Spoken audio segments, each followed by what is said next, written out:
start to do things differently. Because if you don't do anything different, nothing changes. Nothing changes if nothing changes in your life. And that includes the aspects of your vacation and some of the things that you might do that you enjoy that you can then take into your everyday life moving forward. All right.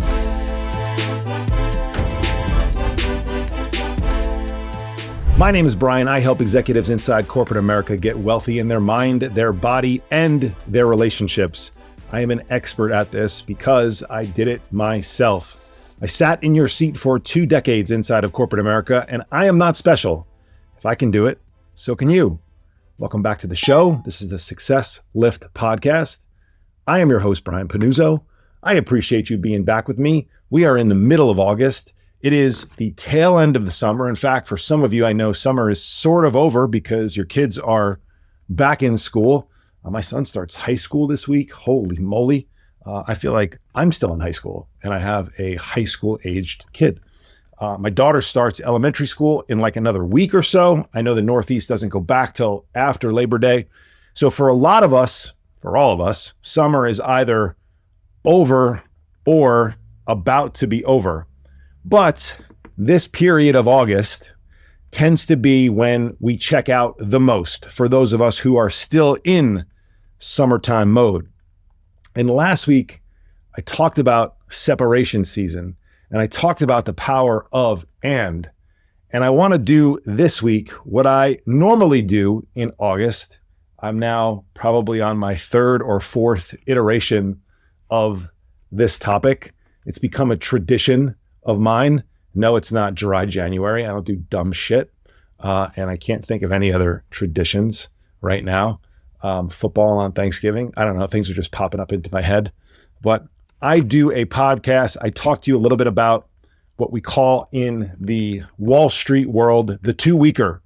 And really what that means, and I don't want to go, you want to learn about the origins of the 2-weeker, go check last year's episode, July 31st, I believe it dropped, 2023.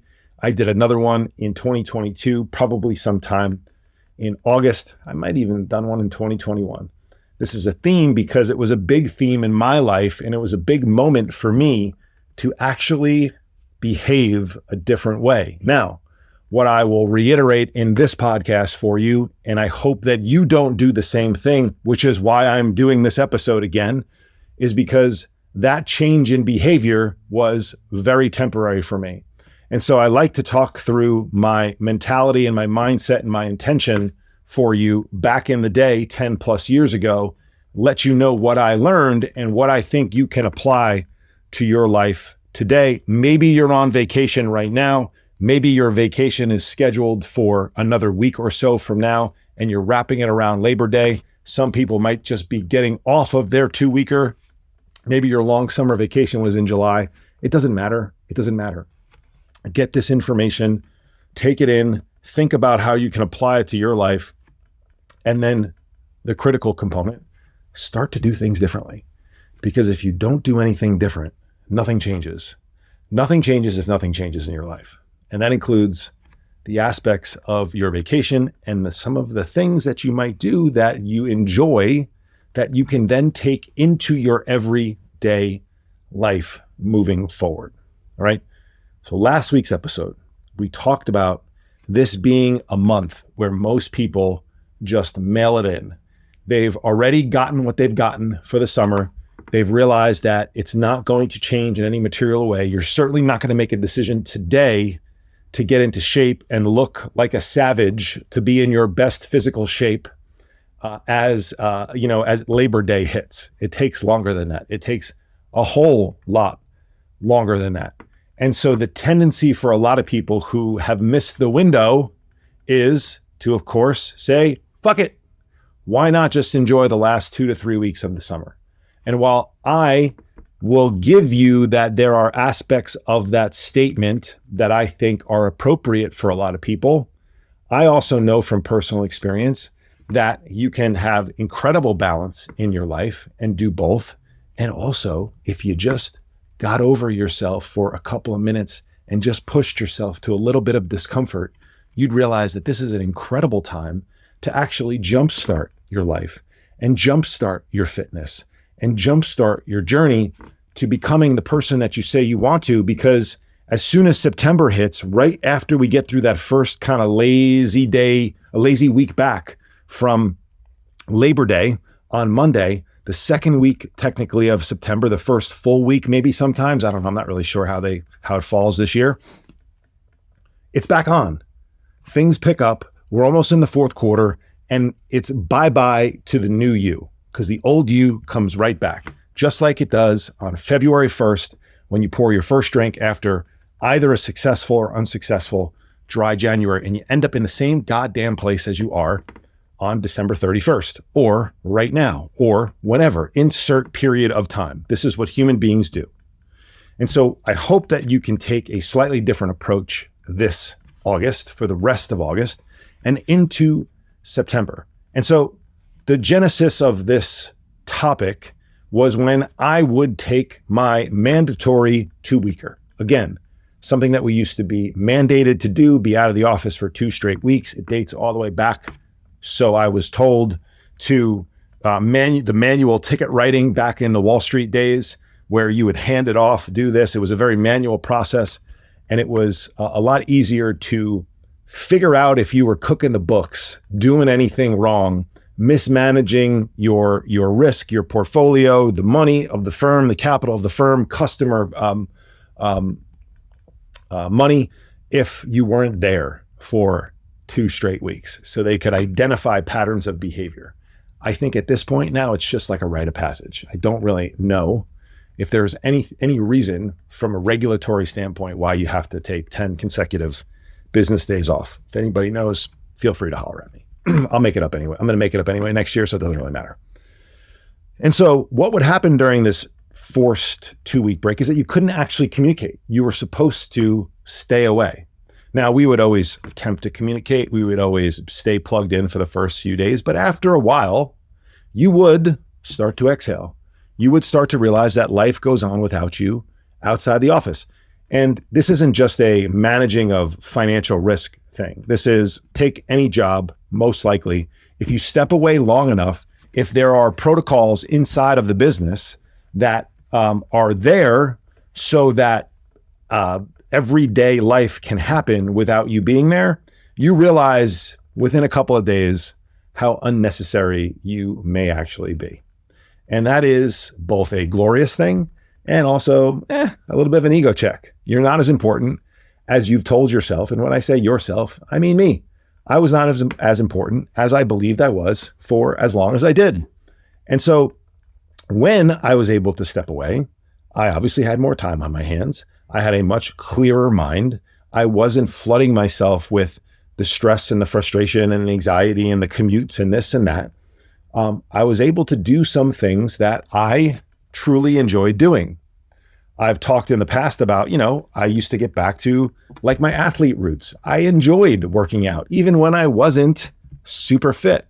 Now, I screwed it up. I would just go for like a 30 or a 45 minute, typical corporate executive type workout. Sometimes that just included just going into the steam room. I see all you executives going for your morning workout, just jumping in the steam room, getting a good sweat in. By the way, if you think you're losing fat, burning fat by jumping in the sauna or the steam room, you are, I don't really know how to say this without offending you, you're an idiot, okay? It absolutely does zero. Your sauna and your cold plunge session back and forth does zero to burn fat. I am a huge fan of both, and I do implement both as often as I can, but understand it has 0.0 effect on the number on the scale and how your body composition looks. And you would be much, much better off applying that time, almost knocked my microphone down, applying that time to activities, to things that would move the needle from the perspective of looking the way you want to look, which is typically most people's number one goal. So when I would do my steam, when I would do my sauna, I would get a workout in. I would start to read a little bit more I would spend more time with my kids. I would be a little bit calmer because I wasn't flooded every day, every hour with the constant stressors that I had. And at some point in that 2 weeks, usually around the end of the first week, I would vow to myself that there was a better way to live. And I would say to myself that I was going to do things differently. And I would implement some of these things in my life that I told myself I could only do when I had more time. Remember what I said probably last week and definitely the week before and probably many other weeks is all of our problems chunk up to a few major ones in the busy corporate executive, busy professional's life. And one of them is this bullshit belief that you think there's not enough time to do the things that you really want to do. And I am here to take that belief and to absolutely punch it right in the face. And that's what I do with the people that I work with one-on-one, with the executive teams that I work with in group settings and one-on-one, and with the companies that I work with inside of High Performance Health, my company wellness program. We shatter that belief as quickly as possible because that is the one that is holding you back, along with one or two others that if you join my programs, you'll find out what they are. And so when you have more time, you do more things that you might want to do. You do more things that might feed aspects of your life, your soul, your emotions, your relationships, your whatever, your mindset. You prioritize these things. And that's the key. You now have just told yourself that there is time to prioritize it. So you actually do it.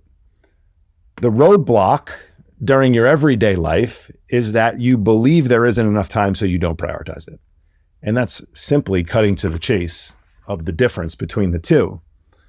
But what I want you to do during this quiet time, whether you are on a beach, at a pool, at a country club, away, on an island, in Europe somewhere, or at the office because you already took your big vacations and now it's other people's turns to take those vacations, but you're not as busy because the end of August just usually is a fairly slow time in most industries. You have more time. So begin to allocate that time to these things. Start to prioritize yourself.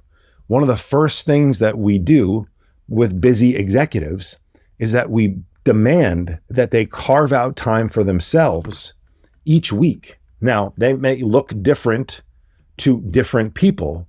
So I might carve out 15 minutes a day for myself if my schedule is absolutely wall-to-wall packed and I don't think I can have any time to myself. So we start with 15 minutes. Or maybe we allocate 30 minutes to ourselves 3 days a week and 15 minutes on the other 4, or it's 45 3 days, or 62 days a week, or whatever the ratio is. The important part is we actually take the time to think about it and we schedule it proactively. And then we must stick to it. If you don't stick to it, you're a damn liar. And if you'll lie to yourself about that, you'll lie to yourself about what you put in your mouth. You'll lie to yourself about how many times you drink. You'll lie to yourself about when you're going to come home after a client dinner. You'll lie to yourself about when you're going to be home after golf on the weekends. You'll lie to yourself about making it to your kids' thing that you told your wife that you might get to. You probably should be able to, but work just happens to run over and you fucking lie again. And then 2 years from now, your marriage is like, I don't know what just happened. And I say that quite passionately and a little bit emotionally because that is what happened to me. These issues in our life, they don't just show up at our door. They camp out on our doorstep for years without us seeing it. And if we just open up our eyes and see some of the patterns of our behavior, it'll be really, really clear that we have some visitors on our patios, at our doorsteps, waiting to ring the bell. And when that bell rings, it should be no surprise. But I was shocked. And you may be too. You will be too, if it hasn't happened yet. Many men that I talk to are shocked that their wives have asked them for a divorce. I was shocked that my wife told me she wasn't happy with our relationship. What do you mean? What are you talking about? I provide all this stuff. She's like, yeah, cool story. That's not what I care about.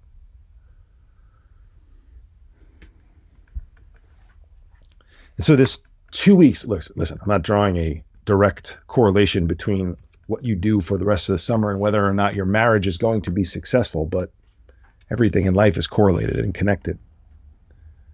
These moments that we have during these periods of time, the other one that's a big one in terms of the correlation between the amount of time typically and also the busyness slowing down, to me, between Christmas and New Year stands out. Right when the holiday rush is over, then before New Year's Eve, before New Year's Day, we usually have some time. Some of us go away. Others it's just slow. And it's also that period of rebirth, like I talked about this last week, rebirth and renewal. And so it's like we think we're supposed to think about these things. Oftentimes we have to get away from white space. Remember I talked about white space recently in a podcast. When we step away from the busyness of the business, of our careers, we start to think differently. And so what I challenge you to do over the course of the next several weeks is to not only think differently and begin to act differently, but to understand the impact that some of these things might have on your life. And if you do find yourself in a space where you're like, this isn't so bad. I'm prioritizing myself. I'm connecting with my kids more. I'm spending more quality time with my spouse. I'm in a little bit more control of my schedule, or I'm in total control of my schedule. I'm reading more. I'm walking more. I'm cooking more of my own food. And so I'm feeling a little bit better. Yeah, maybe my alcohol is up a little bit because I'm on vacation. And so I am consuming, a few drinks a day type of thing. This next few weeks is not about perfection. This next few weeks is about you separating yourself, like I said last week, from the person you were on August 11th or August 1st or January 3rd or whatever it may be. Can you start to do things that take you to another level, just ever so slightly? Ever so slightly. But then most importantly, can you devise a plan that allows you to continue to do this when you go back into the office? Because what will happen is that you will get caught up in getting caught up, and then it'll get real busy, and then it'll be mid-September, and then the fourth quarter will hit, and then it'll be the rush before the holidays, and then it'll be the holidays, and all of a sudden you'll be doing fucking dry January again because you just decimated your liver for 45 straight days. You put on 10 pounds, you feel like shit, and your life is in the exact same place as it was on December 30th or 31st or whatever in 2024 or 2023 as it is in 2024. And I desperately want you to get out of this cycle and do something different. And the next several weeks, during 2-weeker season, during vacation season, could be that opportunity for you. You could have an incredible amount of balance in your life. It could be a blueprint for how you live your life. Yes, it'll be absolutely different. You'll be in an office every day, but you'll have a blueprint for balance. You may wake up and get some physical fitness in. You may take a couple of long walks. You may eat a bit healthier because you're not rushed grabbing things. You may cook some of your own meals for breakfast and lunch. You may have healthier snacks because you're at home or you're at a beautiful resort. Then you may enjoy a couple of cocktails with a great dinner, which might look like what you do a couple nights a week out at a client dinner. But you may understand that you don't want to go completely off the rails, and so you order a steak and vegetables and you just split a dessert and you don't go ham on all the sides. Or you order some like fresh fish because you're in a tropical location and it's relatively low calorie. And oh my God, I couldn't believe real food could actually taste pretty good. And you have a couple of drinks, but you want to get up early again because you know getting up early and getting your day started has been so powerful for you. So you go to bed early and you don't have those last 2 or 3 drinks after 10 p.m. And all of a sudden you have this really cool blueprint for how to live your life. And while you may not wake up on a beach or be going to the beach club or be going to your country club 3 or 4 days a week in October, you now have a blueprint for what to do. Because if you can do it once, you can do it any other time. And sometimes doing it when it actually is perfectly set up can help, because you can build repetitions. You can build a belief that it's possible. But the problem is you go tell yourself that the only reason you were able to do it was because you were on vacation or work was slow. And that is bullshit. You were able to do it because you prioritized it and you stuck to it. And you scheduled it before. And so when you prioritize it, you schedule it, and you stick to it, magical things can happen in your life over time. Have a great vacation. If this one moved you, if you found helpful information in this one, share it with somebody else who's on vacation. I'll talk to you guys soon. See you next week.